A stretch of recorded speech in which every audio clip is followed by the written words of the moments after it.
Վահագն Ալեքսանյան։ Շնորհակալություն, Տիկին Թովմասյան, վերջերս Հայաստանում լրագրության ազատության մասին նոր զեկույց է ոչ միայն Հայաստանում, այլ ամբողջ աշխարհում նոր զեկույց է հրապարակվել, որտեղ Հայաստանը առաջընթաց է գրանցել, բայց այդ առաջընթացը մեր կարծիքով կարող էր ավելի մեծ լինել, ինչը եւ երևում է զեկույցից, բայց այնտեղ մատնանշվում է մի դեպք, երբ Ազգային ժողովի Ընդդիմադիր Հայաստան խմբակցության падգամավոր Լևոն Քոչարյանի օգնականը ֆիզիկական բռնություններ գործադրել լրագրողի նկատմամբ հարվածելով նրան Ազգային ժողովի շենքում։ Հարց եմ ձեզ տալիս, այդ օգնականը падգամավորի դեռ աշխատում է Ազգային ժողովում ու արդյոք դուք որպես Ազգային ժողովի падգամավոր ձեր գործընկերներին դիմել եք այդ հարցով, որ արդյոք այդ օգնականը պետք է շարունակի աշխատել։ Դա մեկ հարց եւ երկրորդ ասեցիք Բագրատ Գալստանյանի կամ չգիտեմ ինչ էր անունը ասածը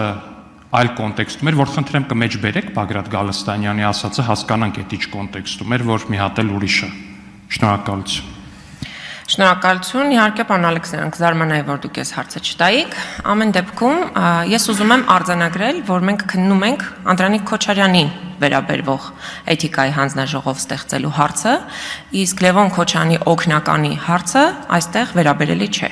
Բայց ինչ վերաբերում է երևույթին, ես երևույթի մասով տվել եմ իմ գնահատականը դեռ այդ օրերին։ Երկրորդ, Հայաստանի իրավապահ համակարգը աշխատել է գերօպերատիվ այդ դեպքով, անմիջապես կատարողին մեկուսացրել են,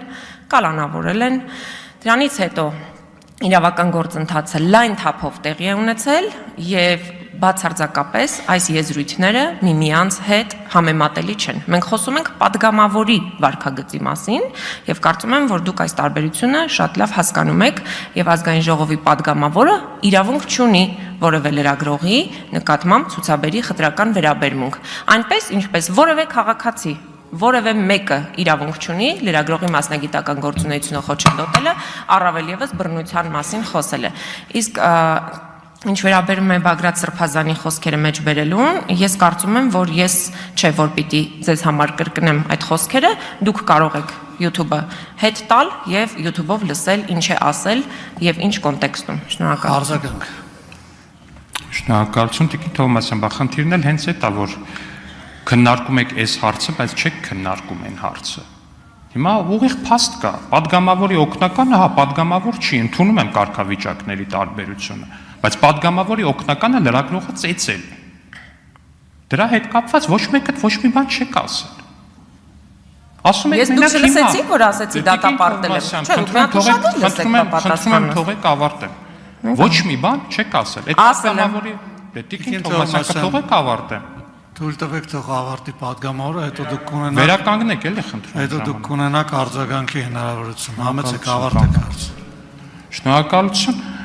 Տիկին Թովմասյան, ոչ մի խմբակցություն հայտարարություն չի տարածել, էթիկայի հանձնաժողով չեք ստեղծել։ Մեջ եք բերում Անդրանիկ Քոչարյանի ասածը, որ դուք լրագրող չեք, ես լրագրողների հարցերին եմ պատասխանում։ Նույնական, տառացիորեն նույնական արտահայտություններ արել են Հայաստան խմբակցության падգամավորները։ Եթե չեմ սխալվում, կարող է սխալվեմ, Գեգամ Մանուկյանը կամ Աղվան Վարդանյանը ի պատասխան Civic AM-ի լրագրողների հարցերին։ Բախի էթիկայի հանձնաժողով չեք ստեղծել։ Նույնական, տառացիորեն նույնական, դուք լրագրող չեք, ես պատասխանում եմ լրագրողների հարցերին։ Ինչի էթիկայի հանձնաժողով չեք ստեղծել ու ողջունում եմ այն փաստը, որ չկրկնեցիք ձեր կողմից նշված մարդու խոսքերը, որպես այդպեսին, որտեղ կարծում եմ դուք էլ հասկացաք, որ կրկնելու բան չէր։ Շնորհակալություն, պարոն Ալեքսանյան, եւս մեկ անգամ ասում եմ, լրագրողի նկատմամբ ցանկացած տեսակի բռնություն անընդունելի է, անընդունելի է նաեւ եղել Լևոն Քոչարյանի օգնականի վարքը, որի մասով ես տվել եմ իմ գնահատականը եւ շատ իմ գործընկերներ տվել են իրենց գնահատականը եւ նաեւ հատուկ ընդգծում եմ, որ ի տարբերություն մյուս բոլոր դեպքերի այդ դեպքով իրավապահները գործել են խիստ օպերատիվ։ Ես ձեզ ուզում եմ հիշեցնել Սարգիս Հովհաննիսյանը փողոցում ծեծեց Նիկոլ Փաշինյանի անվտանգության պետը, ՊՊՑ ծառայության ղեկավարը, փողոցում ծեծեց լրագրողներին, կամերան վնասեց, բայց որևէ գործ չի հարուցվել։ Ճիշտ եք ասում, մենք հապաղել ենք, որ էթիկայի հանձնաժողով չենք ստեղծել, երբ որ Ազգային ժողովի նախագահ թքեց քաղաքացու վրա։ Շատ ճիշտ եք ասում։ Մենք թերած այդ դեպքով թերացել ենք։ Մենք շատ դեպքերում ենք թերացել, երբ որ Արթուր Հովհաննիսյանը եկել էր ու իրեն խուլիգանի պես էր պահում Մարդու իրավունքների պաշտպանության հանձնաժողովի նիստի ժամանակ, ճիշտ եք ասում, որ լռեք, որ մենք այդ ժամանակ չենք ստեղծել էթիկայի հանձնաժողով, ճիշտ եք ասում։ Դուք ձեզ կարգիրավիրեք եւ մի ընդհատեք ինձ, այ հիմա էլ եք ձեզ արդեն պահում, ոչ հարիր։ Անջատեք խոսափողը Տիկին Թովմասյանի։ Տիկին Թովմասյան, կարող եք հետևել իմ հրահանգներին։ Խնդրում եմ հարգելի գործընկերներ, դադարեցրեք քննարկումը։ Տիկին Թովմասյան, խնդրում եմ падգամավորների հասցեին խոսելիս որակումներ, ձևակերպումներ վիրավորական չհնչեցնել եւ խոսել ըստ էության, ոչ թե վիրավորանքներով։ Եվ հետևել ժամանակին։ Հասմիկ Հակոբյան, համեցեք։ Տիկին Թովմասյան, ես կհավատայի, որ գոնե ընդդիմադիր դաշտում գործող падգամավորների լրագրողների շահերից եք խոսում, պաշտպանում եք շահերը, եթե Բագրատ Սրբազանի նույնական արտահայտության դեպքում գոնե քննադատական ինչ-որ գրառում կամ խոսք ձեզնից լսած լինեի, իսկ Բագրատ Սրբազանի իր սքեմով, այդ մարդու արտահայտություններն այնքան տգեղ են եղել, որ դուք հենց հիմա իմ գործընկերոջ հարցին պատասխանելիս խուսափում եք անգամ կրկնել, որովհետև ընդունում եք, որ դա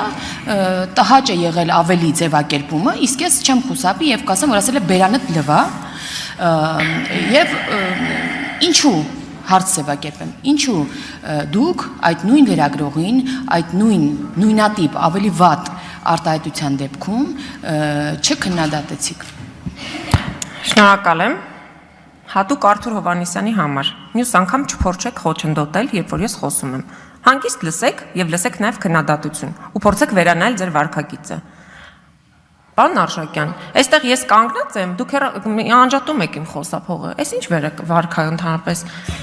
զեկույց եմ ներկայացնում եւ տեսակետ հայտնելու իրավունք ունեմ։ Դուք չեք ստեղ խմբավորելու ինձ։ Դուք այստեղ նախագահող եք եւ դուք պիտի ռեկլամեք դադարեցրեք իմ դեր խմբագիրը չեք։ Այս ինչ վարքա։ Երբ որ դուք падգամավորին վիրավորական արտահայտություն։ Իսկ դուք չեք լսում ձեր խմբակցության քարտուղարի վարքագիծը։ Ուրեմն երբ որ նույնական վերաբերմունք կլինի, նոր կասեք։ Հիմա դուք լսելու հետ խնդիր ունեք։ Դուք չեք կարողանում լսել ձեր հարցը։ Ես լսում եմ եւ ես ձեզ արձագանքեցի ու հիմա ես շարունակում եմ իմ խոսքը։ Մի հատ խնդրում եմ անջատեք Տիկին Թովմասյանի խոսափողը, որովհետեւ ինքը չի կարողանում լռել եւ լսել։ Տիկին Թովմասյան, ուրեմն լսեք։ Եթե դուք ուզում եք հանգիստ շարունակել ձեր խոսքը եւ ես չընդհատեմ որպես նախագահող եւ չապահովեմ ստիպված նիստի նորմալ ընթացքը, ապա խնդրում եմ զերծ մնալ վիրավորական արտահայտություններից падգամավորների նկատմամբ եւ ձեր խոսքերը չափավորել։ Հիմա չեմ ուզում կրկնել թե դուք ինչ եք ասել, բայց համոզված եմ որ դուք կգնաք հետ կտակ ձեր YouTube-ը եւ կլսեք թե ինչի համար եմ ձեզ ընդհատում։ Եվ հիմա խնդրում եմ դասեր չտալ եւ իմ նիստը վարելու վերաբերյալ գնահատականներ չտալ, զերծ մնալ նման գնահատականներից, սա ուղղակի բարի խորհուրդ ձեզ եւ շարունակել ձեր պատասխանը падգամավորի հարցին։ Այժմ խնդրում եմ թույլ տվեք, որ պատասխանի падգամավորի հարցին Տիկին Թովմասյանը վերականգնելով նրա ժամանակը։ Համեցեք։ Ուրեմն եւս մեկ անգամ ասում եմ, որ որևէ մեկի խորհրդի կարիքը չունեմ, առավել եւս ձեր, առավել եւս բարի խորհրդի։ Այս իգիտություն։ Ինչ վերաբերում է հարցին, ուրեմն Տիկին Հակոբյան, եթե ես չեմ սխալվում, դուք քաղաքացիական պայմանագրային եզակին падգամավորներից եք, որ դատապարտել եք Անդրանիկ Քոչարյանի վարքը։ Այսինքն մի կողմից դատապարտում եք, մի կողմից ասում եք լավ արել, որն էր ձեր դիրքորոշումը, խնդրեմ մի պատասխան դուք ասեք դրան, որտեղ դուք համ ասում եք, այո, անընդունելի է պարոն Անդրանիկ Քոչարյանի վերաբերմունքը լրագրողի նկատմամբ, հիմա ասում եք ինչու դուք նույնը չեք արել Բագրատ Սրբազանի դեպքում։